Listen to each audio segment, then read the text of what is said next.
সেৱা আগভাগি আগবঢ়াই আশা কৰোঁ যে পৰৱৰ্তী সময় ৰাইজৰ স্থানীয় কিছু সমস্যাবোৰ অভাৱবোৰ দূৰ হওক আৰু নিজৰ ফলৰ পৰা যি কৰিবলগীয়া আছে আমি কৰিম আৰু ভাল পাইছোঁ যে যদিও এজন নতুনকৈ এজন প্ৰতিনিধি হিচাপে আজি ৰাইজৰ মাজত আহিছোঁ যি মৰম মই যোৱা নিৰ্বাচন সময়ত নিজে দেখা পাইছিলোঁ অনুভৱ কৰিছোঁ আজিও সেই একে মৰম আজিও সেই একে ৰাইজৰ মুখখনত আহি একেহে আমাক আদৰিছে আগবাঢ়ি যাবলৈ কৈছে আৰু পৰৱৰ্তী সময়ত আমাৰ সকলৰ হৈ তেওঁলোকে যে এটা বৃহত্তৰ সপোন দেখিছে সেইটো আমি অনুভৱ কৰিছোঁ নিজৰ ফলৰ পৰা যি কৰিবলগীয়া আছে আমি কৰিম আৰু ভাল পাইছোঁ যে যদিও এজন নতুনকৈ এজন প্ৰতিনিধি হিচাপে আজি ৰাইজৰ মাজত আহিছোঁ যি মৰম মই যোৱা নিৰ্বাচন সময়ত নিজে দেখা পাইছিলোঁ অনুভৱ কৰিছোঁ আজিও সেই একে মৰম আজিও সেই একে ৰাইজৰ মুখখনত হাঁহি একেহে আমাক আদৰিছে আগবাঢ়ি যাবলৈ কৈছে আৰু পৰৱৰ্তী সময়ত আমাৰ সকলৰ হৈ তেওঁলোকে যে এটা বৃহত্তৰ সপোন দেখিছে সেইটো আমি অনুভৱ কৰিছোঁ ৰাস্তাঘাটৰ সমস্যা আছে গৰাকৰণীয়া সমস্যা আছে সেইসমূহ সমাধানৰ ক্ষেত্ৰত বাৰম্বাৰ ৰাজ্যৰ অৱগত কৰি আহিছে বিভাগক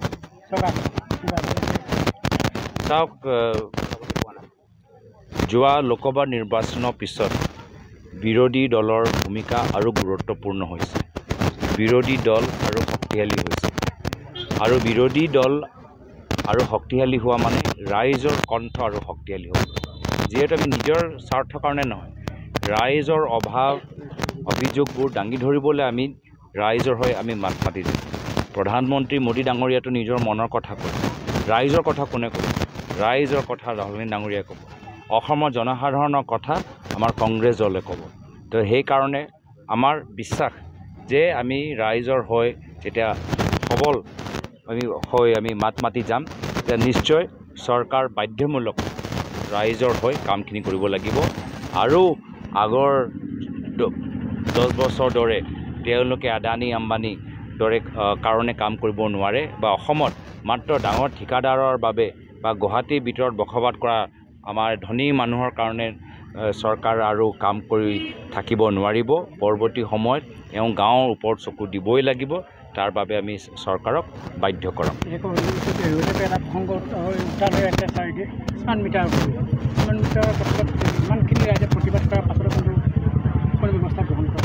চাওক এয়া পাৰ্থক্য বিজেপি আৰু কংগ্ৰেছ দলৰ মাজত আজি কংগ্ৰেছৰ চৰকাৰ থাকিলেহেঁতেন আমি এনেদৰে অন্যায় নকৰিলোহেঁতেন বা ৰাইজৰ পৰা এনেধৰণৰ অভিযোগ আহিলেহেঁতেন তেতিয়া আমি ৰাইজৰ লগত থিয় দিলোহেঁতেন কিন্তু কিবা কাৰণত বিজেপি আজি ঠিকাদাৰ যিসকলে স্মাৰ্ট মিটাৰ কৰিছে তেওঁলোকৰ লগত আছে তেওঁলোকে ডাঙৰ কোম্পানীসকলৰ কাৰণে টেক্সৰ ৰেহাই দিব কিন্তু সাধাৰণ মানুহৰ ওপৰত টেক্সৰ পৰা একো ৰেহাই নিদিয়ে আজি আজি আদানী আৰু ধনী হৈ গ'ল কিন্তু আমাৰ দুখীয়া মানুহ এনেদৰে কেতিয়াবা মূল্য বৃদ্ধি কেতিয়াবা GST এতিয়া স্মাৰ্ট মিটাৰ এইবোৰ চব পইচা দিওঁতে এতিয়া ল'ৰা ছোৱালী খুৱাবলৈ পইচা নাই ল'ৰা ছোৱালীক পঢ়াবলৈ পইচা নাই দৰৱ কিনিবলৈ পইচা নাই আৰু সেইকাৰণে এটা হাহাকাৰ এটা পৰিস্থিতি আমি অসমৰ ভিতৰত দেখা পাইছোঁ এটা পিছত এটা অত্যাচাৰ বৰ্তমানৰ চৰকাৰ সাধাৰণ ৰাইজৰ ওপৰত চলাই আছে আৰু সেইকাৰণে ৰাইজে এতিয়া ক'বলৈ আৰম্ভ কৰিছে প্ৰত্যেক ৰাইজৰ মুখে মুখে এটাহে কথা আহাবাৰ কংগ্ৰেছৰ নেতৃত্ব চৰকাৰ